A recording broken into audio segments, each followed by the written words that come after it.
திமுகவை பொறுத்தவரை தலைமையிலிருந்து வரக்கூடிய அறிவிப்புகளுக்கு ஏற்பவே பொதுவெளிகளில் நிகழ்ச்சிகளை நடத்தி வந்தார்கள். அதே சமயம் அதிமுகவில் ஜெயலலிதா உயிரோடு இருந்தவரை அவரை சந்தோஷப்படுத்துவதற்காகவே தினமும் ஏதாவது ஒரு காரணம் சொல்லி நிகழ்ச்சிகளை நடத்தி விமர்சையாக நடத்தி கொண்டிருப்பார்கள்.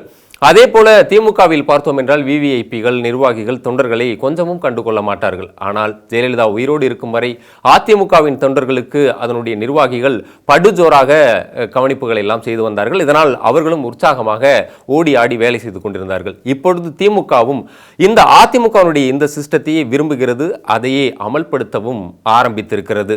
திமுகவின் இந்த நிலைப்பாடுதான் அதிமுகவின் தலைமை மீது ஏற்கனவே அதிருப்தியில் இருக்கும் இரண்டாம் கட்ட தலைவர்களை திமுகவை நோக்கி நகர வைத்திருக்கிறது.